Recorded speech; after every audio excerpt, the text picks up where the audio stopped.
اللہ سبحانہ تعالیٰ نے انسان کو پیدا کیا اور اس کو عقل دی. اس عقل کی وجہ سے انسان نے اس زمین میں بہت سی چیزوں کو ایکسپلور کیا اور دنیا میں زندگی گزارنے کے اس نے بہت سے طریقے سیکھے.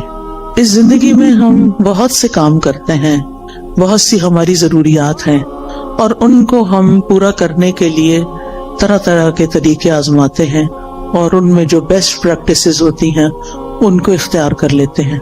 ہماری ضرورت ہے کھانا پینا، تو آپ دیکھیں کہ اس میں کتنی ورائٹی ہے اور کتنے طریقے ہیں. اور اب جو کہ دنیا سمٹ گئی ہے ٹیکنالوجی کی وجہ سے، تو لوگوں نے ایک دوسرے سے بھی بہت کچھ سیکھا، مشرق نے مغرب سے، مغرب نے مشرق سے. جس ملک میں بھی جائیں ہر طرح کے کھانے اویلیبل ہیں. اسی طرح لباس کے معاملے میں، اسی طرح ہاؤسنگ کے معاملے میں، بہت ساری چیزیں ہیں جو انسانوں نے اپنی عقل استعمال کر کے، اپنی صلاحیتوں کو استعمال کرتے، ترقی کرتے کرتے اپنی صرف ضروریات نہیں بلکہ اپنی خواہشات کو بھی پورا کرنے کے بہت سے طریقے نکال لیے ہیں. اسی طرح انسان کا لباس ہے، انسان کے باقی زندگی کے کام کاج ہیں. لیکن اللہ سبحانہ تعالیٰ نے انسان کو صرف جسم نہیں دیا، اور صرف جسم کی ضروریات نہیں دی کہ جس میں انسان عقل استعمال کرے. انسان کو اللہ نے روح بھی دی ہے، اور اس کی اپنی ضروریات ہیں اور اس کے اپنے تقاضے ہیں. لیکن روح کی ضروریات پوری کرنے کے لیے اللہ سبحانہ تعالیٰ نے انسان کو صرف عقل کے حوالے نہیں کیا کہ وہ اپنی عقل سے سوچے کہ اس کو کیا کرنا چاہیے اور کیا نہیں کرنا چاہیے. پھر یہ بات بھی ہے کہ انسان اس دنیا میں اکیلا نہیں ہے. ہم کہیں بھی کسی آئی لینڈ پہ جا کے نہیں رہ سکتے، ہمیں انسانوں کے ساتھ رہنے کی ضرورت ہوتی ہے. پھر ان انسانوں کے ساتھ کیسے معاملہ کرنا چاہیے، ان کو ہم کیسے خوش رکھ سکتے ہیں، وہ ہمیں کیسے خوش رکھ سکتے ہیں. ہماری ان تمام ضروریات کو پورا کرنے کے لیے، یعنی ہماری روح کی ضروریات، ہماری انسانوں کے ساتھ معاملہ کرنے کی ضروریات، اور اسی طرح دیگر کچھ اور ضروریات بھی ایسی ہیں کہ جن کو انسان صرف اپنی عقل کی بنا پہ پورا نہیں کر سکتا. اس کے لیے اللہ سبحانہ تعالیٰ نے رسول بھیجے، ان پر کتابیں بھیجی. رسولوں نے انسانوں کو جینے کا ڈھنگ سکھایا، اچھے برے کا فرق بتایا، عقل کی رہنمائی کی، اور انسانوں کو خوشگوار زندگی بسر کرنے کا طریقہ سکھایا. عام طور پر انسان کی غلط فہمی رہی ہے، اور وہ یہ سمجھتا رہا ہے کہ اگر اس کی خواہشات پوری ہو جائیں گی تو اس کو ایک خوشگوار زندگی مل جائے گی، تو خوش ہو جائے گا. اسی لیے ہم دیکھتے ہیں کہ ہم اپنی خواہشات کی تکمیل میں بھاگ دوڑ کرتے ہیں، لیکن کچھ ہی عرصے کے بعد ہمیں پتہ چلتا ہے کہ جو کچھ ہم زندگی میں چاہتے تھے وہ سب کچھ تو مل گیا، پر دل اب بھی خوش کیوں نہیں؟ تو کس چیز کی کمی ہے؟ وہ اندر ایک ویکیوم سا کیوں ہے، ایک خلا کیوں ہے، ایک اداسی سی کیوں ہے، ایک بے اطمینانی اور بے سکونی سی کیوں ہے؟ وہ کیسے دور ہوگی؟ اس کے لیے انسانوں نے اپنے اپنے طریقے ایجاد کیے اور اپنے طریقوں سے اس ضرورت کو پورا کرنے کی کوشش کی، لیکن ناکام رہا. ہاں، اللہ کے وہ سمجھدار بندے جنہوں نے پیغمبروں کی بات کو مان لیا اور اس کے مطابق اپنی زندگی کو ڈھال لیا، اور اللہ سبحانہ تعالیٰ کو پہچان لیا اور اس کے بندے بن کے رہے، تو انہوں نے اپنی زندگی کو بھی خوشگوار بنا لیا. اور پھر انہوں نے یہ جان لیا کہ زندگی صرف یہ نہیں ہے، یہ تو ایک امتحان کے لیے، زندگی تو اس کے بعد شروع ہوگی. لہٰذا انہوں نے اس زمین پر وہ کام کیے کہ جس سے ان کی دنیا بھی سنورے اور عاقبت بھی سنورے. بہرحال آج میں کچھ وہ باتیں آپ سے کروں گی کہ جس سے آپ کو اس دنیا میں اچھی سی زندگی بسر کرنے کے کچھ اصول، کچھ ضابطے ہاتھ آئیں، تاکہ ہم یہاں بھی سکون سے زندگی بسر کر سکیں، اور بحیثیت مسلمان چونکہ ہمارا ایمان ہے کہ مرنے کے بعد ہم دوبارہ اٹھائے جائیں گے. جیسے اللہ تعالیٰ نے پہلی دفعہ پیدا کیا، اس کے لیے کچھ مشکل نہیں کہ وہ ہمیں دوبارہ بھی پیدا کر دے. یعنی دوبارہ کی زندگی کا ثبوت کیا ہے؟ پہلی دفعہ پیدا ہونا. یہ زندگی دلیل ہے اس بات پر کہ مرنے کے بعد ایک اور زندگی بھی ہو سکتی ہے، اور ہم سب دوبارہ اٹھائے جائیں گے. اور جب اٹھائے جائیں گے پھر اللہ تعالیٰ کے حضور پیش کیے جائیں گے، اور پھر ہمارے اعمال تولے جائیں گے، اور پھر اس کے مطابق ہمارا ٹھکانہ بنے گا. کچھ لوگ جنت میں جائیں گے، کچھ جہنم میں جائیں گے. جنت میں جانے والوں کے بھی درجات ہیں اور جہنم میں جانے والوں کے بھی درکات ہیں. عربی زبان میں درجہ کہتے ہیں جو اوپر کو چیز جاتی ہے، اور درک کہتے ہیں جو نیچے کو جاتی ہے. ان المنافقین فی الدرک الاسفل، یعنی سب سے نچلے گڑھے میں منافق ہوں گے. تو کچھ لوگ جنت میں جو جائیں گے، جنت میں بھی ان کے درجات ہوں گے. جنت کے بارے میں ایک روایت میں آتا ہے کہ اس کے 100 درجے. کچھ لوگ پہلے درجے پہ ہوں گے، کچھ 20ویں پہ ہوں گے، کچھ 30ویں پہ، اور کچھ آخری جنت الفردوس میں ہوں گے. اور یہ درجات کس بنا پر ہوں گے؟ قرآن مجید میں آتا ہے لِكُلٍّ دَرَجَاتٌ مِّمَّا عَمِلُوا، ہر ایک کے درجات ہیں اس کے مطابق جو انہوں نے عمل کیے. یعنی جیسے عمل ہوں گے، جتنے عمل ہوں گے، اس کے مطابق درجہ ملے گا. دنیا میں بھی انسان جیسے جتنی کمائی کرتا ہے، محنت کرتا ہے، کام کرتا ہے، اتنا مال اکٹھا کر لیتا ہے. عمل کا بھی یہی حال ہے، جتنا انسان عمل کرتا ہے، کوشش کرتا ہے، اور اس کے مطابق پھر آخرت کے درجات کما لیتا ہے. اب یہ ہماری اپنی چوائس ہے کہ ہم اپنے لیے کیا چاہتے ہیں. بہرحال خوشگوار زندگی بسر کرنے کا پہلا اصول یہی ہے جو قرآن نے ہمیں دیا ہے کہ انسان عمل صالح پر، نیک کاموں پر، خیر کے کاموں پر توجہ کرے اور ان کو بجا لانے کی کوشش کرے.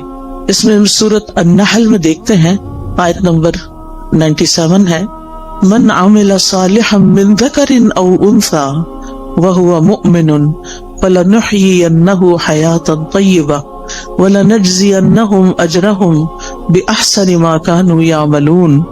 جو کوئی نیک عمل کرے گا، جو بھی کوئی اچھا کام کرے گا، خواہ مرد ہو یا عورت ہو، شرط یہ کہ وہ مومن ہو. وَهُوَ مُؤْمِنٌ فَلَنُحْيِيَنَّهُ حَيَاةً طَيِّبَةً، تو ہم اس کو ضرور عمدہ زندگی بسر کروائیں گے. حیات طیبہ، یہ آخرت کی بات نہیں ہو رہی، یہ دنیا کی بات ہو رہی ہے کہ دنیا میں بھی اس کو ایک اچھی پیور لائف ملے گی، صاف ستھری زندگی ملے گی. اور اس کا تعلق انسان کے ظاہر سے بھی ہے اور انسان کے دل سے بھی ہے. اور پھر اس کے بعد وَلَنَجْزِيَنَّهُمْ أَجْرَهُمْ، ان کو ان کے اعمال کا بدلہ بھی ضرور دیں گے. بِأَحْسَنِ مَا كَانُوا يَعْمَلُونَ، اس بہترین طریقے پر جو وہ عمل کرتے تھے. یعنی جس کوالٹی کا، جس درجے کا وہ عمل کرتے ہوں گے، اسی درجے کے مطابق ان کو وہاں بدلہ بھی دیا جائے گا. اس لیے ہمارا فوکس اس بات پر ہونا چاہیے کہ ہم اپنی زندگی میں نیک اعمال کی طرف متوجہ ہوں. لیکن نیک اعمال سے پہلے ایمان ضروری ہوتا ہے، یعنی ہمیں اپنے ایمان پر کام کرنے کی ضرورت ہے. وہ مؤمن شرط ہے. اگر ایمان نہیں ہے تو آپ دیکھیں اچھے کام تو دنیا میں ہر کوئی کم کوئی زیادہ اچھے کام کرتا ہے، بلکہ بہت سے نان مسلم ایسے ہیں جو شاید مسلمانوں سے بھی زیادہ اچھے کام کر رہے ہوں، انسانیت کی بھلائی کے کام کر رہے ہوں، لیکن وہ فائدہ نہیں دیتے جب تک کہ وہ اللہ کے لیے نہ کیے جائیں اور اللہ پر ایمان لا کر نہ کیے جائیں. ایون مسلمان بھی اگر کوئی اچھا کام کرتا ہے لیکن اللہ کے لیے نہیں کرتا تو اس کا فائدہ نہیں ہوتا اس کو. اگر وہ اپنا کام دکھاوے کے لیے کر رہا ہے، دوسروں کو خوش کرنے کے لیے کر رہا ہے، تو اس کا وہ فائدہ نہ ہوگا. لہذا پہلا کام کیا کرنا ہے ہمیں کہ ہمیں اپنے ایمان پر کام کرنا ہے. ہمیں دیکھنا ہے کہ ہمارا ایمان کس کس چیز سے بڑھتا ہے اور کس کس چیز سے بڑھے گا. لہذا بہت ضروری ہے کہ ہم وہ کام کریں جس سے ہمارا ایمان بڑھے. اس میں آپ دیکھیں کہ ہم میں سے ہر شخص اپنے دل کی کیفیت کو تو سمجھتا ہے.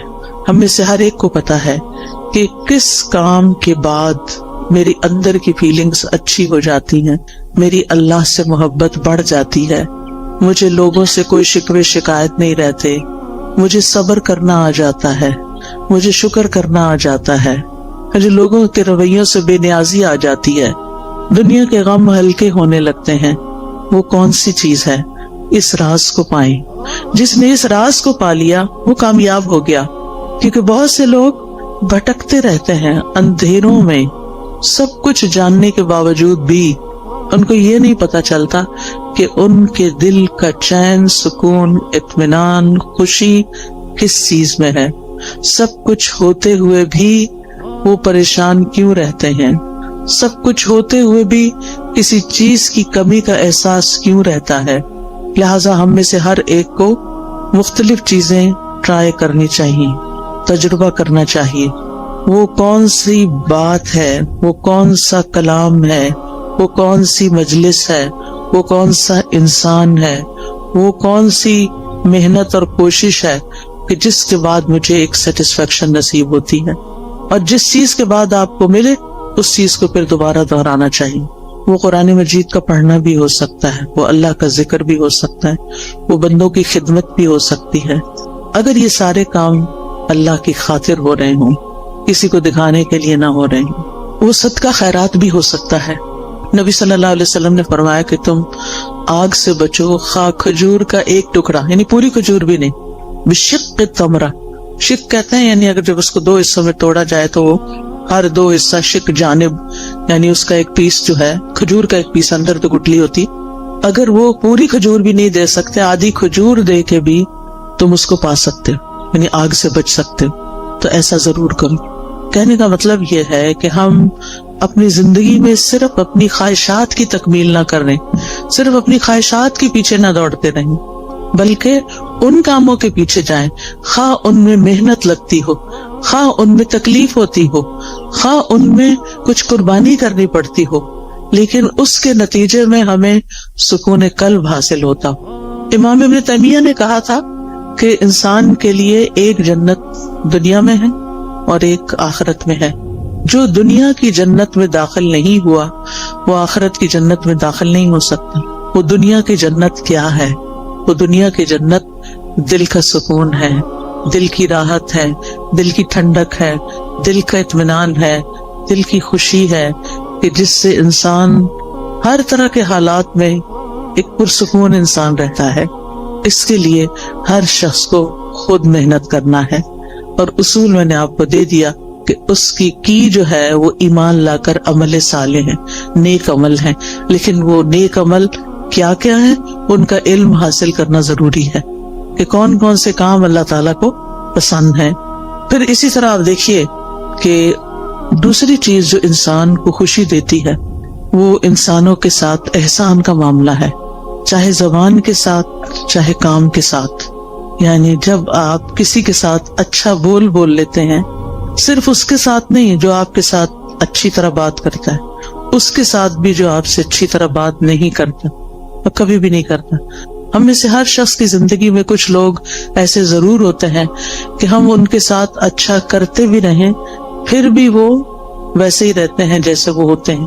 لیکن ایسی جگہ پر جب انسان اپنی سیٹسفیکشن کے لیے اچھا کرتا ہے تو مزہ نہیں آتا، لیکن جب اللہ کے لیے کرتا ہے تو اس کا دل خوش ہو جاتا ہے کہ میں نے وہاں نیکی کی، میں نے اس کے ساتھ نیکی کی جس سے مجھے کوئی جواب نہیں ملنا.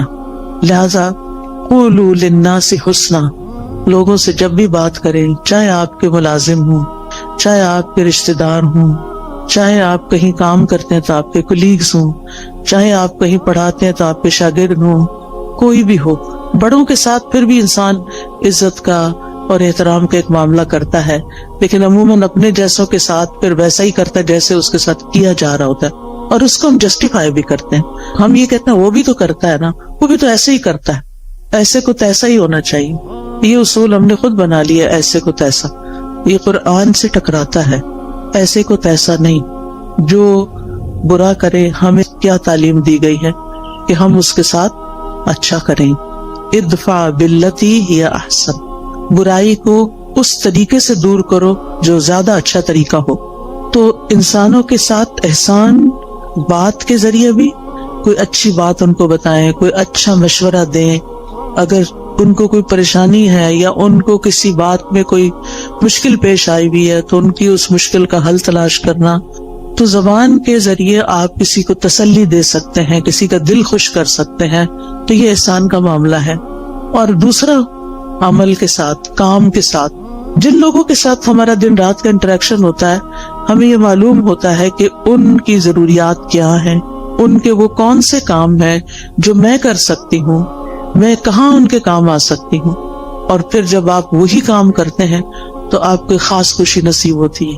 ایک خوشی انسان کو اپنی خواہشات کی تکمیل سے ہوتی ہے کہ جو لوگ آپ کو اچھے لگتے ہیں آپ ان کے لیے کچھ کرتے ہیں تو آپ کو بہت اچھا فیل ہوتا ہے، وہ بھی ایک خوشی ہوتی ہے. لیکن وہ دراصل آپ اپنی خواہش پوری کر رہے ہوتے ہیں. لیکن ایک احسان وہ ہوتا ہے کہ آپ اللہ کی خاطر للہ، صرف اللہ کو راضی کرنے کے لیے، اور کسی بدلے اور کسی صلے کی کوئی توقع نہیں. انما نطعمکم لوجہ اللہ لا نرید منکم جزاء ولا شکورا. ہم تو تمہیں صرف اللہ کی خاطر کھلا رہے ہیں، ہم تم سے نہ کوئی بدلہ چاہتے ہیں، شکریہ بھی نہیں چاہتے، حتیٰ کہ ہم یہ بھی نہیں آپ پہ بوجھ ڈالتے کہ آپ ہمارے لیے دعا کریں. کیونکہ سلف صالحین کسی نیکی کے جواب میں دعا کا مطالبہ کرنے کو بھی بدلہ سمجھتے تھے. وہ کہتے تھے کہ کسی سے یہ مت کہو کہ میں نے آپ کے ساتھ یہ کیا ہے جو بس آپ مجھے اس کے بدلے میں دعا دے دیں. نہیں، وہ خود دے دے تو یہ اس کا احسان ہے اور اس کو دینی چاہیے. کیونکہ انسان بعض اوقات کسی کی نیکی کا، کسی کے احسان کا بدلہ اس شکل میں نہیں دے سکتا جو احسان اس نے ہم پہ کیا ہوتا ہے. ہاں، دو شکل میں ہم اس کو بدلہ دے سکتے ہیں. اس کی غیر موجودگی میں اس کی اتنی تعریف کریں کہ دل میں تسلی ہو جائے کہ ہم نے بدلہ دے دیا. یہ بدلہ دینے کا ایک طریقہ ہے. مثلاً کسی نے آپ کو پانی پلایا، اب وہ پلا کے تو کہیں چلا گیا، کوئی اجنبی تھا، راہ گزرتے ہوئے آپ سفر کر رہے تھے، آپ کو پیاس لگی، آپ نے کسی سے کہا کہ یہ پانی مجھے دے دو، اس نے دیا، وہ چلا، بات ختم. نہ آپ اس کو جانتے نہ وہ آپ کو جانتے. اب آپ بدلہ کہاں سے دیں گے اس کو؟ وہ تو ایک منٹ کے لیے ٹھہرا بھی نہیں کہ آپ سے شکریہ یا کوئی نذرانہ وصول کرے. اب آپ کی پیاس بجھی تو آپ کے دل سے دعا اٹھی. یہ آپ کا اپنا فرض بنتا ہے کہ آپ اس کے لیے کچھ کریں، اور بہترین چیز آپ کیا کر سکتے ہیں کہ اس کے لیے دعا دے سکتے ہیں، اور پھر اپنی منزل پہ پہنچ کے اس کی تعریف کر سکتے ہیں کہ ایسا اور ایسا شخص مجھے راستے میں ملا کہ جس کی یہ اور یہ خوبیاں تھیں. اور اگر کوئی کسی کو جانتا ہو تو اس وقت بھی. عام طور پر آپ دیکھیں کہ ہم اپنی مجلسوں میں جب بھی کسی کا ذکر کرتے ہیں عموماً نیگیٹو وے میں کرتے ہیں، اچھے انداز میں کم ہی کرتے ہیں اور کم ہی لوگوں کا کرتے ہیں. حتیٰ کہ اپنے والدین کے لیے بھی ہماری زبان سے اچھے الفاظ کم ہی نکلتے ہیں. ان سے بڑھ کے تو ہم پر کبھی کسی نے احسان نہیں کیا. ہم سب سوچیں کہ ہم سب اپنے والدین کا، ان کے تو کئی ایک حقوق ہے نا، ان میں سے ایک یہ ہے کہ ان کی زندگی میں بھی اور ان کے مرنے کے بعد بھی ان کو اچھے الفاظ سے یاد کیا جائے. ہم جب بہن بھائی آپس میں مل کے بیٹھتے ہیں تو اپنے والدین کی کتنی خوبیاں بیان کرتے ہیں، یا اپنے دوستوں میں بیٹھتے ہیں یا ان کے دوستوں کے ساتھ بیٹھتے ہیں تو ان کی کتنی نیکیاں یا کتنے احسان ہمیں تو یاد بھی نہیں رہتا، ہم تو دیکھتے بھی نہیں کہ یہ احسان ہے ان کا. پھر اسی طرح اور لوگ ہوتے ہیں ہماری زندگی میں جنہوں نے ہم پہ احسان کیا ہوتے ہیں. کوئی نانی دادی ہوتی ہے، کوئی اور ٹیچر ہوتی ہے، کوئی رشتہ دار ہوتی ہے، کئی لوگ ہوتے ہیں نا. ایک انسان جب گرو کرتا ہے، بڑا ہوتا ہے، تو کئی لوگوں کا اس میں ہاتھ ہوتا ہے. آپ تنہا کچھ بھی نہیں ہے. آج ہم جو کچھ بھی ہیں اس میں بے شمار لوگوں کا تعاون ہے ہماری شخصیت کو بنانے میں، ہمیں کسی قابل بنانے میں کہ ہم بڑے ہو کر کچھ کرنے کے قابل ہو سکیں. اس میں اس شخص کا بھی ہاتھ ہے جس نے بچپن میں ہمیں انگلی پکڑ کے چلنا سکھایا تھا، ہمیں دانت صاف کرنے سکھائے تھے. بعض اوقات وہ مدر ہوتی ہے، بعض اوقات وہ مدر کی کوئی ہیلپر ہوتی ہے. کتنے بے شمار لوگوں کا ہم پر احسان ہے. ہم سوچے کہ ہم نے اپنے محسنین میں سے کتنے محسنوں کو اچھے لفظوں میں کبھی یاد کیا. اور آپ دیکھیں کہ ہمارے منہ سے جو لفظ نکلتے ہیں نا، ان کا سب سے پہلے براہ راست امپیکٹ خود ہمارے اپنے اوپر پڑتا ہے. جب ہم اچھی بات کرتے ہیں تو اس کا اچھا اثر خود اپنے اوپر پڑتا ہے، آپ اپنا دل خوش ہوتا ہے. اور جب ہم کسی کی بری بات کرتے ہیں یا سنتے ہیں تو اس کا برا اثر آپ کے اپنے اوپر بھی پڑتا ہے. یہ ہو نہیں سکتا کہ آپ اس سے پھر بچ جائیں، کہ آپ کسی کو کچھ سنا دیں اور سے کوئی شخص کسی کو کوئی گالیاں دے رہا ہے تو یہ تو نہیں ہوتا کہ وہ اٹھا کے صرف اس پہ کچھ پھینک رہا ہے، وہ اپنے آپ کو اپنے کانوں کے ذریعے اپنے دل پہ بھی پھینک رہا ہے. تو ان احسنتم احسنتم لانفسکم، اگر تم اچھا کرو گے تو اپنی ذات کے لیے اچھا کرو گے. انسان جب اچھا کرتا ہے تو اپنے ہی لیے اچھا کرتا ہے. اسی طرح خوشگوار زندگی بسر کرنے کے لیے بڑا ضروری ہوتا ہے، ایک اچھی زندگی بسر کرنے کے لیے کہ انسان کسی اچھے کام میں مصروف رہے. ایک تو وہ کام ہوتے ہیں نا جو ہمیں کرنے پڑ جاتے ہیں، جو مجبوری سے ہم کرتے ہیں، ہمارے اوپر وہ ڈال دیے جاتے ہیں. مثلاً آپ بیٹی ہیں، گھر میں رہتی ہیں، تو آپ کی والدہ نے آپ کو کچھ کام کہہ دیے کہ یہ تم نے کرنے، جیسے ہم اپنے بچوں کے ساتھ کرتے ہیں کچھ کام بیٹے کے ذمہ کچھ بیٹی کے ذمہ کچھ، وہ تو کرنا ہی ہے کہ آپ کا فرض بنتا ہے کہ آپ جس گھر میں رہتے ہیں جہاں سے آپ سارے فائدے اٹھاتے ہیں وہاں آپ پے بیک بھی کریں، کچھ نہ کچھ واپس لوٹائیں، کچھ نہ کچھ اس گھر کی خیر خواہی کریں. لیکن یہ کافی نہیں ہے، یہ تو فرض کے درجے میں ہے نا. جو احسان ہوتا ہے نا وہ فرض سے آگے کی چیز ہوتی ہے، ٹھیک ہے نا. مثلاً حدیث سے جبریل میں احسان کی تعریف کیا کی گئی ہے؟ ان تعبد اللہ کأنک تراہ. اب اس میں آپ دیکھیں دو حصے ہیں. ان تعبد اللہ ایک حصہ ہے جو ہم سب کرتے ہیں، کأنک تراہ دوسرا حصہ جو احسان کا درجہ ہے. اگر آپ یہ نہیں کرتے کأنک تراہ تو آپ صرف عبادت کریں، فرض پورا کریں، ہو گیا. لیکن احسان کے درجے کو نہیں آپ پہنچے. احسان کے درجے کو وہ پہنچتا ہے جو اسے خوبصورت انداز میں نبھاتا ہے.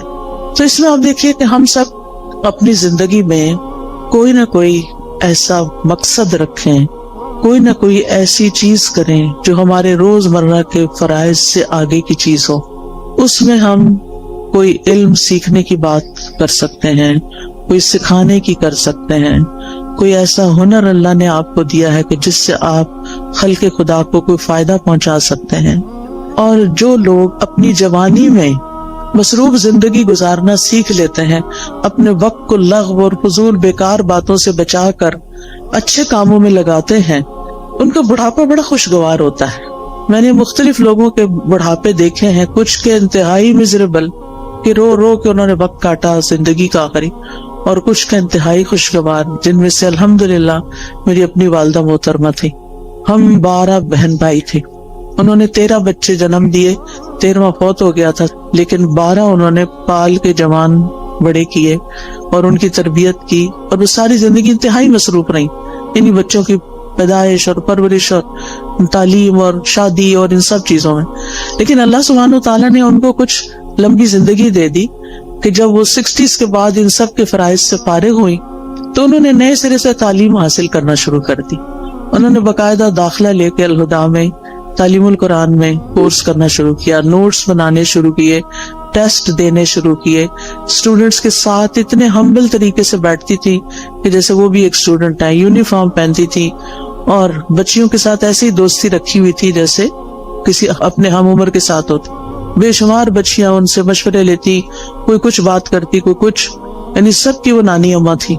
اور پھر ایک دفعہ کورس ختم ہوا، پھر دوبارہ شروع کر دیا، پھر تجوید کورس میں داخلہ لے لیا. تجوید کورس کے لیولز ہوتے ہیں، پھر وہ اگلے لیول میں لے لیے، حتیٰ کہ ایک تجوید کا لیول کا آفٹرنون میں 1 ویک کورس شروع ہوا، اس میں بھی داخلہ لے لی. اب وہ صبح 8 بجے سے آئی بھی ہوتی تھی اور پھر میرے گھر پہ آرام کرتی، اور پھر وہ شام کا کورس اٹینڈ کر کے 70s میں تھی جب ان کی وفات ہوئی، 78 ایئرس کی تھی وہ. اور اس کے باوجود وہ کسی دن اپنی کلاس مس نہیں کرتے. وہ بہن بھائیوں میں سے جو ملنے جاتا وہ کہتا آپ آرام کریں، آپ کیوں اپنے آپ کو تکلیف دیتے. لیکن وہ صبح سویرے وہ اپنے کام پہ پہنچی ہوئی ہوتی تھی. اور جس دن وہ بیمار ہوئی ہیں اس سے ایک دن پہلے بھی وہ اپنی کلاس میں آئی ہیں اور اپنا سارا دن وہاں پورا کیا ہے، اور شام کو کسی کو ملنے کے لیے بھی گئی ہیں. اور پھر اگلے دن صبح اٹھی ہیں تو ان کو تکلیف شروع ہوئی ہے جس میں ان کی ڈیتھ 2-3 دن کے بعد ہو گئی. اور نہ ان کی زبان پہ کسی کا شکوہ، نہ کسی سے گلہ، نہ کسی سے کوئی توقع، کون میرے پاس آتا ہے اور کون نہیں. اور اگر ہم جاتے بھی تھے نا جیسے بہن بھائی ماشاءاللہ ایک کے بعد ایک، تو تھوڑی دیر بات چیت کرتی تھی، پھر کہتے اچھا میری ذرا سورت رہتی ہے، ہر روز سورت بقرہ پوری پڑھنی. پھر آل عمران بھی شروع کر دی کہ جب پتا چلا کہ 2 سورتیں قیامت کے دن 2 بادلوں کی شکل میں ہوں. اور پھر اپنے ہاتھ سے ڈیلی الہدیٰ میں صدقہ کرنا. الحمدللہ ان کے بعد بھی اب تک ہم نے وہ سلسلہ جاری رکھا ہوا ہے کہ جس طرح وہ خود آ کے ہر روز سیدھی جا کے صدقہ کرتی ہیں، بھیجتی کہ جا کے ڈال کے آئیں. تو الحمدللہ تو جو عادتیں انسان ڈال لیتا نا اپنے اندر کسی نہ کسی کام کی مصروفیت رکھنے کی. ٹھیک ہے اگر آپ کے اس وقت بچوں کی وجہ سے بہت مصروفیت ہے، آپ ریگولر 4 دن کا کورس جوائن نہیں کر سکتے، فل ٹائم نہیں کر سکتے، آپ ہفتے میں 1 دن کر لیں. آپ باقاعدہ طالب علم بنیں، آپ پڑھیں، سبق یاد کریں، ٹیسٹ کریں، تب آپ کو پتا چلے گا آپ کہاں کھڑے ہیں. اس پڑھنے میں اور صرف ایک لسنر کے طور پہ سن کے اٹھ کے بلا دینے میں بہت بڑا فرق ہے. جب آپ باقاعدہ طالب علم بنتے ہیں، اور طالب علم کے تو اجر ہی بہت بڑا ہے کہ جو شخص علم کے راستے پہ چلا وہ جنت کے راستے پہ چلا. تو چاہے ہفتہ وار کلاس لیں، چاہے ڈیلی لیں، چاہے صبح کی لیں، چاہے شام کی لیں، چاہے رات کی لیں، چاہے آن لائن لیں، یعنی کوئی طریقہ اپنے لیے ضرور سوچیں. یا پھر اگر آپ نے سب کچھ کر لیا اور آپ ون سبھی وہ کرتے ہیں پھر بھی ٹائم ہے تو خدمت خلق، سوشل ورک کا کوئی نہ کوئی کام ضرور کریں. غریب لوگوں سے جا کے ملیں، کچی بستیوں میں جائیں، جو ان پڑھ لوگ ہیں ان کو پڑھائیں، جو ضرورت مند ہیں ان کی ضروریات پوری کریں. نہیں، آپ کے آس پاس بہت سے لوگوں کی آپ خدمت کر سکتی. تو جو کسی کے ساتھ احسان کا معاملہ کرتا ہے وہ احسان واپس اس پہ لوٹ کے آتا ہے، یعنی واپس آپ کی طرف ہی آئے گا. دنیا میں بھی آپ کو فائدہ دے گا، آپ کی زندگی خوشگوار ہو جائے گی، آپ کے غم دور ہو جائیں گے، اور آخرت میں تو فائدہ دے گا ہی دے گا. مسلمان کو جب قبر میں دفن کیا جاتا ہے، اور قبر کی تنہائی تو آپ کو پتا ہے کوئی بھی ساتھ نہیں جاتا، اس وقت صرف عمل ساتھ جاتے ہیں. تو نماز اس کے سرانے کی طرف آ جاتی ہے، صدقہ خیرات اس کے، زکوٰۃ دائیں طرف آ جاتی ہے، روزہ بائیں طرف، اور صدقہ خیرات اور دیگر نیکیاں پاؤں کی طرف. لہٰذا کوئی بھی عذاب کسی طرف سے بھی آنے کا رستہ نہیں رہتا، اور وہ یہ چیزیں اس کو پروٹیکٹ کرتی ہیں. لیکن اگر ان میں ہی کمی ہو اور وہی ناقص ہو، پروٹیکشن والی ویک ہو، تو پھر کون بچانے آئے گا؟ وہاں تو رونا دھونا بھی کام نہیں آئے گا. لوگ مزے سے اپنے بستروں میں سوئے ہیں، اور قبر کا عذاب سہنے والا اندھیری کوٹڑی میں اکیلے مصیبت میں پڑا ہوا ہے، جس کا کوئی فریادی نہیں ہے، کوئی پوچھنے والا نہیں. تو ابھی ہمارے پاس ٹائم ہے، ابھی ہماری زندگی ہے، کیوں نہ ہم ایسے کام کریں کہ اس دنیا میں بھی جئیں تو اطمینان کے ساتھ جئیں، اور آگے بھی اطمینان کے ساتھ رہیں. پھر اسی طرح آپ دیکھیں کہ ایک اور چیز کا آپ خیال رکھیں کہ ماضی میں جو کچھ ہو چکا اس پر غمگین نہ رہا کریں، ریگریٹس نہ کیا کریں، بہت بس توبہ کر لیا کریں. جو ہو چکا سو ہو چکا، اب وہ ہاتھ سے نکل چکا ہے. اب ہمارا معاملہ اللہ تعالیٰ کے ساتھ ہے، اور وہ غفور الرحیم ہے، رحمان الرحیم ہے. لہٰذا اس سے ہم اچھا حسن ظن رکھتے ہیں کہ وہ ہمیں معاف کر دے گا. لہٰذا جتنی بھی غلطیاں جو جانتے ہیں جو نہیں جانتے، ان سب پر ہم توبہ کرتے رہیں، استغفار کرتے رہیں، لیکن غم نہ کریں. کیونکہ بعضوں کا شیطان انسان کو غمگین رکھتا ہے. وہ کیا چاہتا ہے کہ انسان اسی طرح الجھتا رہے اپنے غموں میں اور کچھ نہ کرے. تو آپ نے اس کے پھندے میں نہیں آنا. اس نے کہنا کہ میرا معاملہ اللہ کے حوالے ہے، مجھے اپنے رب سے اچھی امید ہے. اور حدیث میں ہمیں کیا تسلی دی گئی ہے کہ اللہ اپنے بندے کے ساتھ کیسا معاملہ کرتا ہے، جیسا وہ اس کے بارے میں گمان کرتا ہے. اسی طرح مستقبل کا ہم غم فکر بھی نہ کیا کریں. میں ہمیشہ سوچتی ہوں جس رب نے اب تک پالا ہے، اب تک سنبھالا ہے، آگے بھی وہی رب ہے. جس چیز کے بارے میں بھی فکر آنے لگتی ہے تو میں اپنے مائنڈ کے اندر اس چیز کو ایسے ریپ کرتی ہوں، اور پھر میں کہتی ہوں اللہ تعالیٰ یہ آپ کے حوالے. جیسے موسیٰ علیہ السلام کی والدہ نے موسیٰ علیہ السلام کو ریپ کیا اور باسکٹ میں ڈالا اور دریا کی نظر کیا اور کہا یہ آپ کے حوالے. ایسے ہی امیجنیشن میں جو چیز بچوں کے بارے میں فکر ہے تو ان کو بھی اسی طرح ریپ کر کے اللہ کے حوالے کر دیا کروں. میں باقاعدہ بولتی ہوں یہ لفظ، اللہ آپ نے موسیٰ علیہ السلام کی جیسی حفاظت کی تھی ایسی میرے بچے کی آپ حفاظت کریں. یوسف علیہ السلام کا جو ماحول تھا سارا وہ کیسا تھا؟ مصر میں کسی اسلامی ماحول میں تھے، کسی اسلامی اسکول میں جا رہے تھے، یا کسی اسلامی درسگاہ میں تھے، یا کسی مسجد میں بیٹھے رہتے تھے. وہاں تو مسجد نام کی کوئی چیز نہیں تھی، وہاں تو کچھ نہیں تھا ان کے پاس. ہر طرف برائی کے مواقع تھے. کس نے حفاظت کی؟ اللہ نے حفاظت کی. ہر وقت بچوں کے لیے پریشان نہ رہا کریں. آپ کہا کریں کہ اللہ میں نے ان کو تیرے حوالے کیا، آپ نے یوسف علیہ السلام کی حفاظت کی تھی، آپ میرے بچے کے ایمان اور دین کی بھی حفاظت کریں، اور اللہ کرے گا. تو جس چیز کے بارے میں آپ فکر کرتے ہیں نا اس کے لیے اپنی تدبیر ضرور کریں، کوشش کریں، محنت کریں. لیکن ہر چیز ہمارے ہاتھ میں نہیں ہے، اللہ کے ہاتھ میں ہے. اور اللہ کا جب اذن ہوتا ہے تو وہ چیز ہو جاتی ہے. انما امرہ اذا اراد شیئا ان یقول لہ کن فیکون. تو اس طرح اپنے بوجھوں سے آزاد ہوں تاکہ آپ شرح صدر کے ساتھ حال میں اس وقت جو کام کر رہے ہیں اس پہ فوکس کریں. مثلا میں اگر اس وقت پڑھا رہی ہوں، کچھ سکھا رہی ہوں، اور میں غم لگا کے بیٹھی بھی ہوں کسی اور چیز کا، تو میں کوالٹی نہیں دے سکتی. آپ اگر یہاں بیٹھے ہوئے اور سوچ رہے ہیں کوئی گھر میں مسئلے کا، تو آپ کا آدھا دل ادھر ہے آدھا ادھر ہے، آپ ڈیوائیڈڈ ہیں، آپ انجوائے نہیں کر سکتے. اس وقت آپ سب کچھ چھوڑ کے آئے ہیں، ریلیکس ہو جائیں، سکون سے بیٹھیں، اطمینان سے سنیں، اپنے لیے کچھ پک کریں، یاد رکھیں، ساتھ لے کے جائیں. اور اس کے مطابق زندگی بسر کریں تاکہ یہاں آنے کا کچھ فائدہ ہو آپ کو. تو اپنے سارے خیالات کو کیا کرنا ہے, اکٹھا کر کے اس نقطے پہ فوکس کرنا ہے جو آپ اس وقت کام کر رہے ہیں. پھر ایک اور چیز جو دلوں کو بڑا اطمینان دیتی ہے اور وہ ہے اللہ کا ذکر. اٹھتے بیٹھتے چلتے پھرتے ہر موقع کا ہمیں ذکر سکھا دیا گیا. آپ سیڑھی چڑھ رہے ہیں تو آپ اللہ اکبر کہیں, آپ اتر رہے ہیں تو سبحان اللہ کہیں, آپ کہیں انٹر ہو رہے ہیں تو بسم اللہ پڑھیں, آپ کہیں سے نکل رہے ہیں تو دعا پڑھ لیں, آپ گاڑی میں بیٹھے ہیں تو دعا پڑھ لیں, آپ گھر میں داخل ہوئے تو پڑھ لیں, آپ گھر سے نکل رہے ہیں تو پڑھ رہے ہیں, کھانا کھانے لگے تو آپ پڑھ لیں, کھانا کھا چکے ہیں تو دعا پڑھ لیں, آپ سونے لگے ہیں تو دعا پڑھ لیں, کوئی آ گیا ہے تو سلام دعا میں دعائیں ہیں. یعنی کون سی چیز ایسی ہے جس کے بارے میں ہمارے دین نے ہمیں رہنمائی نہیں دی اور ہمیں دعائیں نہیں سکھائی. ہمیں پتہ نہ ہو تو وہ الگ بات ہے. لہٰذا کثرت سے اللہ کا ذکر. قرآن مجید میں اللہ تعالیٰ اپنے مومن بندوں اور بندیوں کی صفت یہ بیان کرتے ہیں وَالذَّاكِرِينَ اللَّهَ كَثِيرًا وَالذَّاكِرَاتِ کہ وہ کثرت سے اللہ کا ذکر کرنے والے ہیں, مرد بھی اور عورتیں بھی. اور اس کے علاوہ فارغ اوقات میں ڈرائیو کر رہے ہیں, آپ گھر کے کام کاج کر رہے ہیں, کھانا پکا رہے ہیں, لانڈری کر رہے ہیں, کلیننگ کر رہے ہیں, کچھ بھی کر رہے ہیں, آپ کی زبان اللہ کے ذکر سے تر رہے, کیونکہ اللہ تعالیٰ کا وعدہ ہے الا بذکر اللہ تطمئن القلوب. اور یہ بھی آتا ہے الذین آمنوا وتطمئن قلوبہم بذکر اللہ. وہ لوگ جو ایمان لائے ہیں, ایمان والے جو ہیں, ان کے ذکر اللہ کے ذکر سے ہی اطمینان پاتے ہیں. اگر ذکر کچھ لوگ کہتے ہیں ذکر بھی کرتے ہوئے چین نہیں آ رہا, پھر اپنے ایمان پہ کام کریں, کیونکہ اللہ تعالیٰ نے ایمان والوں کی تو یہی صفت بیان کی کہ ان کو اللہ کے ذکر سے چین آ جاتا ہے, ان پہ یہ دوائی کام کر جاتی ہے.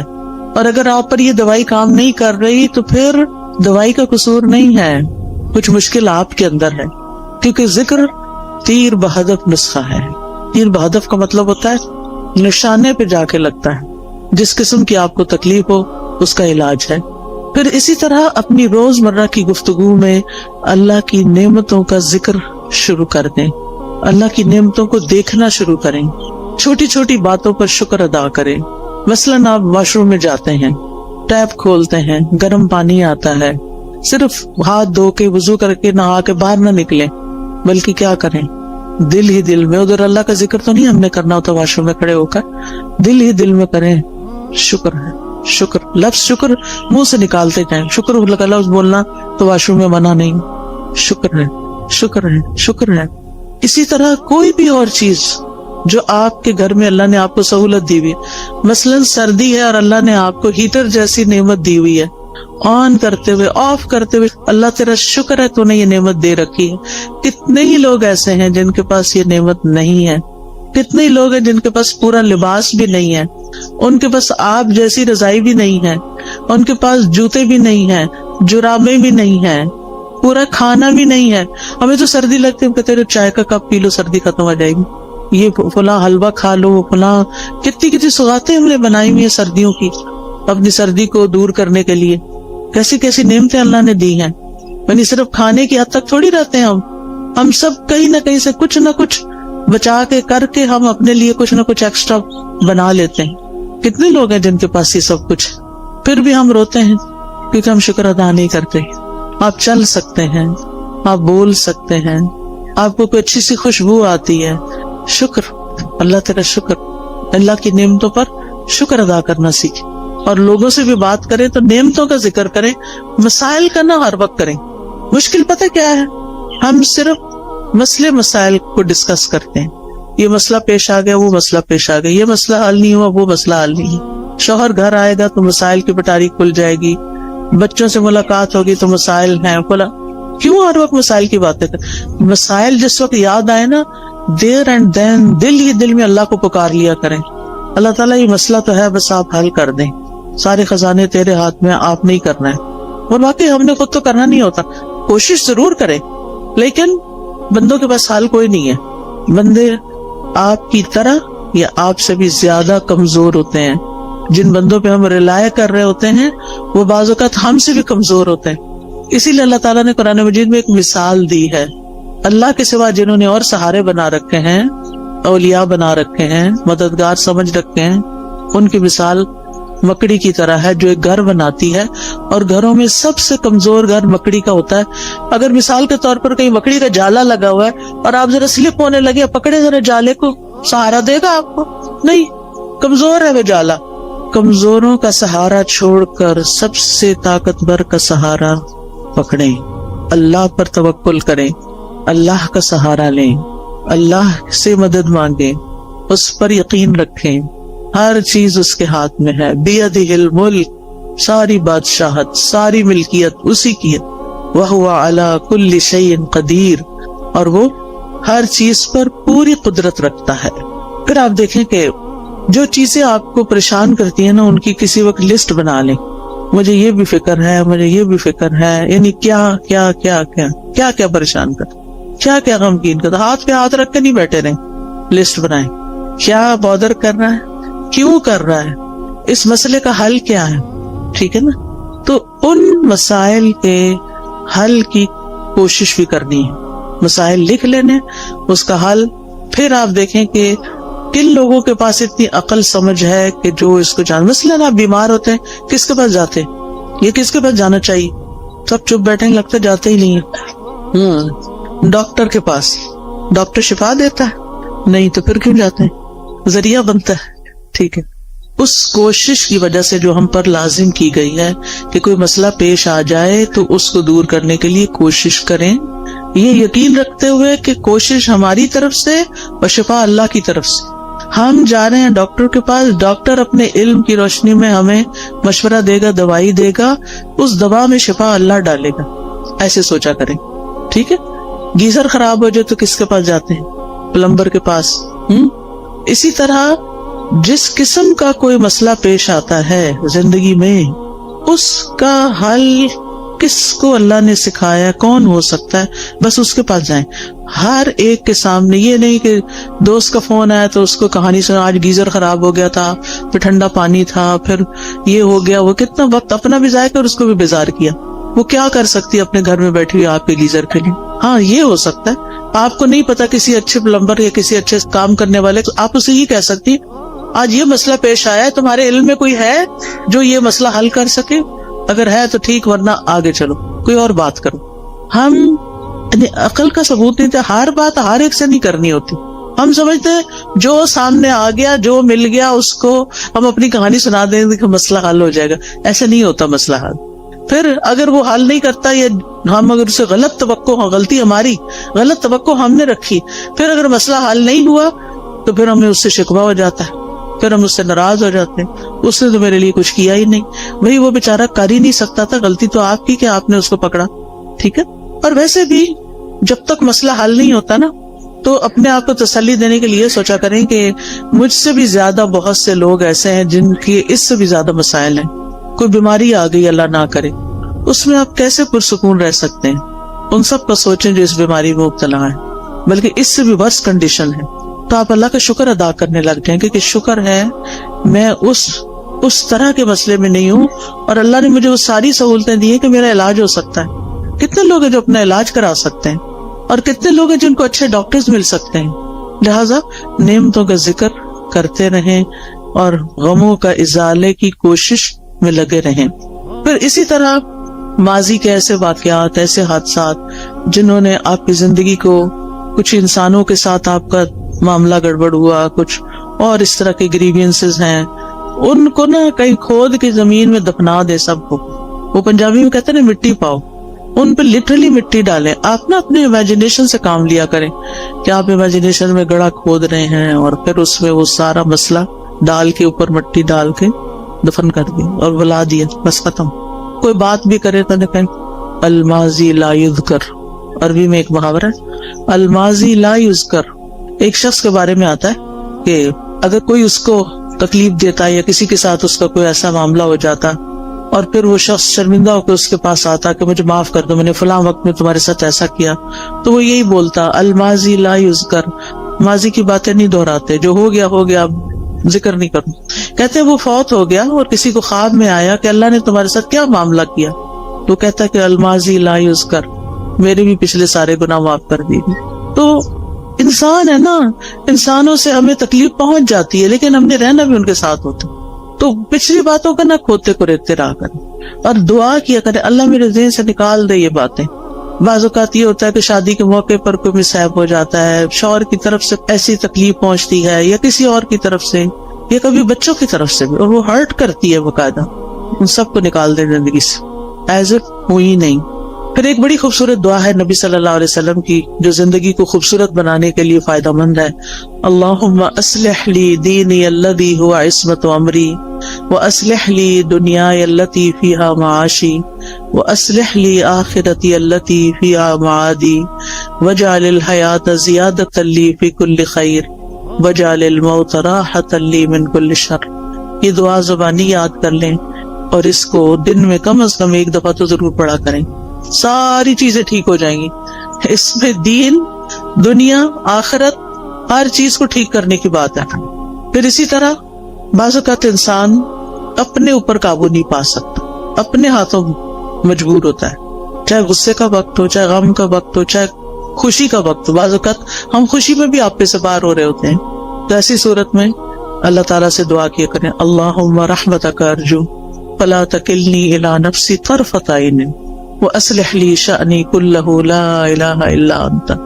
اے اللہ میں تیری رحمت کی امید رکھتی ہوں, تو مجھے میرے نفس کے حوالے ایک آگ جھپکنے کی دیر بھی نہ کرنا, ایک لمحے کے لیے بھی مجھے میرے نفس کے حوالے نہ کرنا, کیونکہ ان النفس لامارۃ بالسوء, یا تو نفس کسی برائی کی طرف لے جائے گا یا نفس کوئی بری بات یاد کر لے گا پچھلی اور اس سے پریشانی کڑی ہو جائے گی. تو لا الہ الا انت, اللہ الہ تو ہی میرا ہے. تو انشاءاللہ یہ دعائیں دل کو مضبوط کرتی ہیں, اور پھر جب دل مضبوط ہو جاتا ہے تو اللہ پہ توکل بڑھ جاتا ہے, اور جو اللہ پہ توکل کرتا ہے اللہ اس سے کافی ہو جاتا ہے.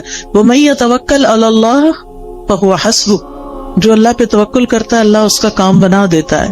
پھر اسی طرح یہ ہے کہ اپنی زندگی میں اچھے لوگوں کے حالات زندگی پڑھا کریں, صحابہ کے بارے میں, صحابیات کے بارے میں, نبی صلی اللہ علیہ وسلم کی سیرت, قصص القرآن, کیسے ان لوگوں نے صبر کیا, کیسے زندگیاں گزاری, نیک لوگوں کے حالات, علماء کے حالات, محدثین کے, مفسرین کے, فقہاء کے, جنہوں نے کچھ کام کیے ہیں زندگی میں, آپ کو اس سے بہت خوشی ملے گی.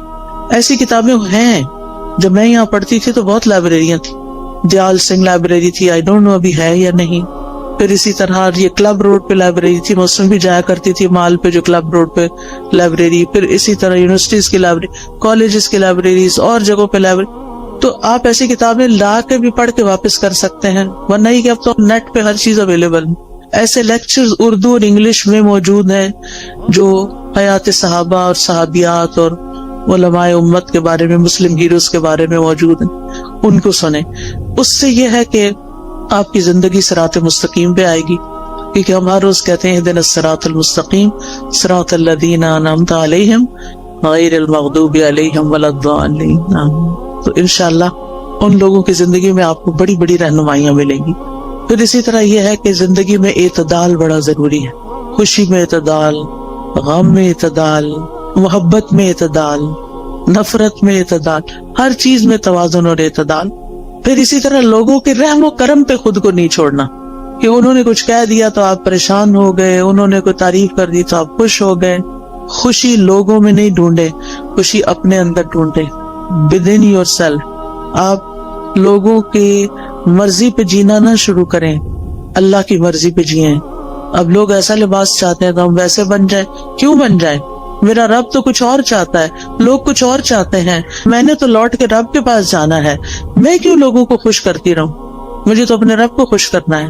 اور اسی طرح تمام معاملوں میں. پھر آپ دیکھیے کہ جب آپ کوئی بھی ایسی چیز کریں گے یعنی جو رب کی مرضی کے مطابق ہوگی, رب کی مدد سے ہوگی, رب کی خاطر ہوگی, تو اس چیز میں برکت بہت ہو جائے گی. للہ و باللہ و علی اللہ, اللہ کے لیے, اللہ کی مدد سے اور اللہ پہ بھروسہ کرتے ہوئے. اور پھر یہ کہ اپنے اوپر ناجائز بوجھ نہ ڈالا کریں. مومن اپنے آپ کو ذلیل نہیں کرتا, ایسے فتنوں اور ایسے کاموں میں نہیں پڑتا کہ جن کا وہ بوجھ نہ اٹھا سکے. لہذا جذبات میں آ کے ایسے کام مت شروع کر دے کہ جن کو آپ 2 دن کر کے پھر تھک جائے اور کہ آپ میں نہیں کر سکتے. جو بھی کام شروع کرے بیبی سٹیپ لیں, چھوٹا چھوٹا کریں, پھر آگے بڑھتے جائیں. ورنہ بڑا بھی کام کرنا ہے نا, 1000 میل کا بھی سفر طے کرنا ہے تو 1 قدم سے شروع کریں. اور پھر پہنچ جائیں گے آپ اپنی منزل. لیکن زندگی میں چلتے رہیں, کچھ کرتے رہیں. اللہ تعالیٰ ہمیں اس کی توفیق عطا فرمائے. وآخر دعوانا ان الحمدللہ رب العالمین. تو آپ میں سے اگر کوئی کچھ بات کرنا چاہتا ہے تو یو آر موسٹ ویلکم. السلام علیکم استاد جی. وعلیکم السلام. میں پوچھنا چاہتی ہوں کہ آپ جو دعائیں ہمیں بتاتی ہیں, سکھاتی ہیں, تو یہ ہمیں کہاں سے ملے گی؟ ہم یاد کرنا چاہتے ہیں. جی, 2 چیزیں ہیں. اچھا سوال کیا آپ نے, سب کا بھلا ہو جائے گا.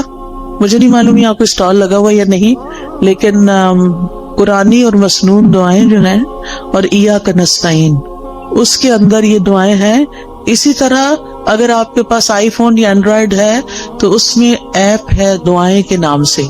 آپ اگر الہدا انٹرنیشنل ٹائپ کریں نا سرچ میں جا کے, جہاں سے ایپس نکلتی ہیں, تو وہاں الہدا انٹرنیشنل ٹائپ کریں تو وہاں جتنی بھی ایپس ہم نے بنائی ہیں وہ ساری آ جائیں گی.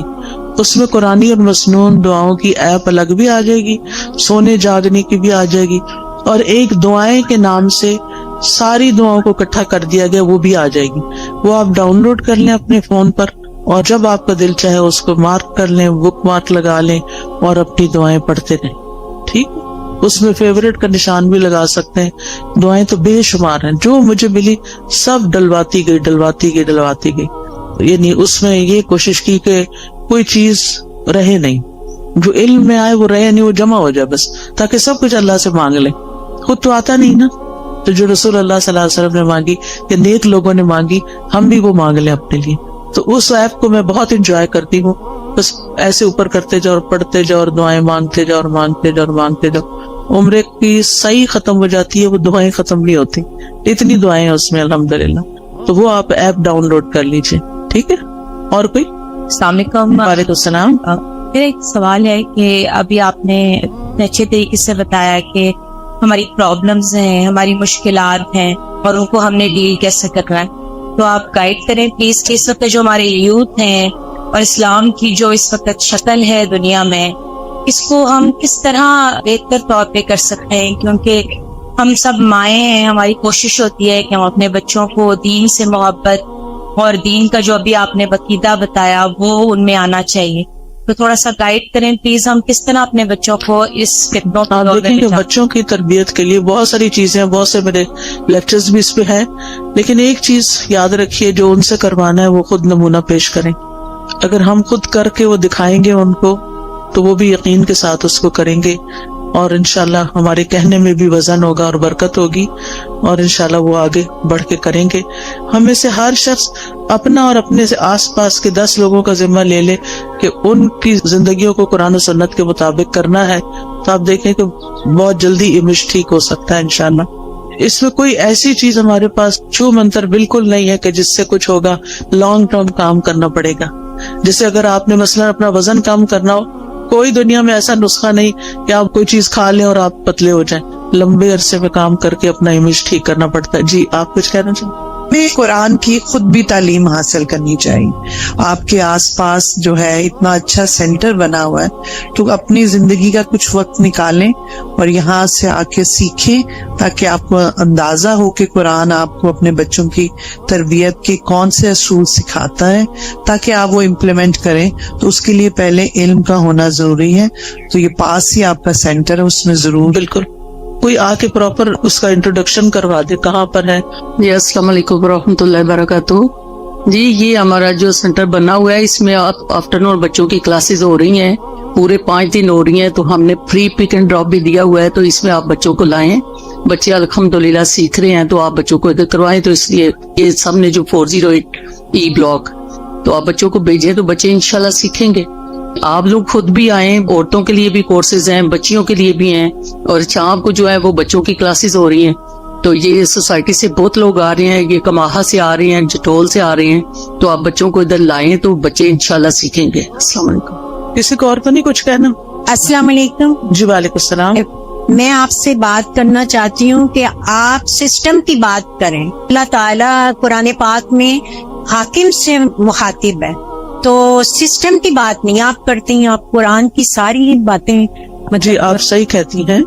اللہ تعالیٰ نے قرآن مجید میں یا ایھا الذین آمنوا کہا ہے. بہت دفعہ ایمان والوں کو ہی خطاب کیا ہے, جس میں صرف حاکم نہیں ہوتے, سبھی ہوتے ہیں. اور جو کوئی بھی سسٹم بنتا ہے نا وہ انسان بناتے ہیں. اگر یعنی سسٹم کسی بلڈنگ کا نام نہیں ہے, سسٹم کسی دیوار کا نام نہیں, کسی مشین کا نام نہیں. سسٹم بنا بھی لیے جائیں تو ان کو امپلیمنٹ انسان کریں گے. کیا ہمارا ملک اسلام کے نام پر نہیں لیا گیا؟ کیا ہمارے ملک کا آئین اسلامی نہیں ہے؟ کیا ہمارے ملک میں بہت سے قوانین اسلامی نہیں ہیں؟ لیکن جتنے ہیں, میں نہیں کہتی سارے, لیکن جتنے ہیں وہ بھی کیوں نہیں امپلیمنٹ ہو رہے؟ کیونکہ ایسے افراد نہیں ہیں. ہم سب کو افراد کی تیاری کی کوشش کرنی چاہیے, خود بھی صحیح ہوں اور افراد کو بھی تیار کریں تاکہ وہ سسٹم کو چلائیں. ٹھیک ہے, اور کوئی؟ السلام علیکم. وعلیکم السلام. میں اور میرے بچے آپ کا بہت فین ہے. آج مجھے بڑی خوشی ہو رہی ہے, میں نے آپ کو دیکھا ہے بائی فیس.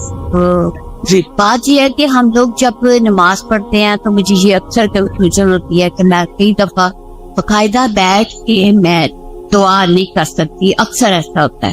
تو یہ ہاتھ باندھ کے دعا کرنا یہ بھی ایک بہت ثواب کا کام ہے. مجھے اکثر ایسے کام ہوتے ہیں کہ مجھے چلنا پھرنا پڑ جاتا ہے. تو اس میں کوئی مجھے فرق تو نہیں پڑتا کیونکہ اللہ تعالیٰ کہتا ہے چلتے لیٹتے اٹھتے بیٹھتے آپ دعا کر سکتے. جی کر سکتے ہیں. تو نماز کے بعد اسپیشلی جو دعا, نماز کے بعد جو شخص مصلی پہ بیٹھ کے دعا کرتا ہے اس کا فائدہ بہت ہے. اللہ تعالیٰ فرشتہ مقرر کر دیتے ہیں جو اس بندے کے لیے جو مصلی پہ بیٹھ کے دعائیں کر رہا ہو یا ذکر کر رہا ہو اس کو دعائیں دیتے ہیں. اللہم اغفر لہ, اللہم ارحمہ, اللہ اس کی بخشش فرما, اس پہ رحم فرما. لہٰذا اگر آپ نیچے نہیں بیٹھ سکتے آپ کرسی پہ وہیں بیٹھ جائیں, ٹھیک ہے, لیکن بیٹھ کے کریں. الا یہ کہ آپ کا کوئی ایسا کام ہے, آپ کو جلدی اٹھنا ہے, بچوں کا ناشتہ بنانا ہے, کوئی اور کام کرنا ہے, تو پھر دعائیں نہ چھوڑیں, ساتھ ساتھ بھی کر لیں. افضل یہ ہے کہ بیٹھ کے کریں. السلام علیکم استاذہ. وعلیکم السلام. استاذہ میں آپ کی جو جدہ سینٹر ہے اس میں ابلا ستارہ اور ابلا ہمنا کی طالبہ ہوں. ٹھیک ہے, مجھے بہت خوشی ہوئی آپ کو یہاں پر بھی دیکھ کے. جدہ میں میری آپ سے ملاقات ہو چکی ہے. ٹھیک ہے. جی, ابھی صدقہ جاریہ کی آپ بات کر رہی تھی تو آپ کے لیے بھی خوشخبری ہے اور میرے لیے بھی الحمدللہ. میری بچیاں مسجد نبوی کی طالبہ ہیں اور آن لائن پڑھتی ہیں وہاں سے. تو آپ ابھی یہ اسمال اسٹیپس کی بات کر رہی تھی تو میں I used to keep on playing the audio of Asma Huda in my home. الحمدللہ بچہ بھی حفظ کر چکا ہے اور بچیاں بھی کر رہی ہیں. تو جب یہ ان کو سنا رہی تھی وہاں کی ابلا کو مسجد نبوی کی, اینڈ شی آسکڈ کہ آپ نے اسما ہدا کا سنا ہوا ہے, تو مجھے اتنی خوشی ہوئی. آپ بھی ماں ہیں الحمدللہ, آپ کو بھی ان کی بشارت دنیا میں بھی اللہ تعالیٰ اچھی کام ان سے بھی لے. اور میری بچی کی بھی آواز سن کے انہوں نے کیا کہ یہ وہاں سے پڑھ کے آئی ہیں کہیں. الحمدللہ. جی, بس یہ چھوٹے چھوٹے سے اسٹیپس اگر ہم آئے لیں گی تو بالکل کچھ نہ نہیں. ہم جی جی بعض اوقات یہ سوچتے ہیں ہمارے پاس ریسورسز نہیں. الحمدللہ ہم ایسے دور میں پیدا ہوئے ہیں کہ ہمارے پاس آن لائن بہت سے ریسورسز موجود ہیں. کوئی بھی نہیں تو بھی ہم تنہا نہیں, بہت کچھ ہے ہم جس سے فائدہ اٹھا سکتے ہیں. السلام علیکم. وعلیکم السلام. ساتھ مجھے کوشچن کرنا ہے, جیسے آج کل بچوں کے ہم لوگ ریلیشنز کے لیے کوششیں کر رہے ہیں. بچوں کی چوائسیز ہوتی ہیں, بعض دفعہ فیملی پریشر ہوتا ہے کہ نہیں یہاں آپ کریں. تو اس میں ہم لوگ کو کیا کرنا چاہیے؟ بعض دفعہ ہوتا ہے ان کی چوائس میں ہم نکاح وغیرہ بھی کر دیتے ہیں, ہوتا ہے کہ چلو جائز طریقے سے آپ ایک دوسرے سے ریلیشن قائم رکھیں. بٹ گرلس کے جو ہوتے ہیں, لڑکیوں کے پیرنٹس, وہ پسند نہیں کرتے کہ بچہ بچی زیادہ آپس میں ملیں. اور اس میں پھر وہی ہوتا ہے کہ پرابلمز ہو گئی, کچھ بھی ہو گیا, اور بچہ کی تھوڑے عرصے بعد پتہ چلتا ہے چوائس بدل گئی نکاح کے باوجود کہ جی مجھے یہاں نہیں کرنا, مجھے یہاں کرنا ہے. اس طرح کے ماحول کے کیسے بچوں کو ٹیکل کریں؟ اصل بات یہ ہے نا کہ دین سے دوری کی وجہ سے بہت سارے مسائل ہیں. اللہ کا تقوی نہیں ہے, اللہ کا خوف نہیں ہے, زندگی کو فن بنایا ہوا ہے. اللہ تعالیٰ سمجھ دے بس. جزاکم اللہ خیرن. چونکہ اب میں اس سے زیادہ آگے گئی تو آپ کی نماز لیٹ ہو جائے گی, آپ کو گھر پہنچ کے مغرب وقت پر پڑھنی چاہیے, کیونکہ ان الصلاۃ کانت علی المؤمنین کتابا موقوتا, نماز مومنوں پر وقت کی پابندی کے ساتھ فرض کی گئی ہے, تو اس کا اہتمام کیجیے.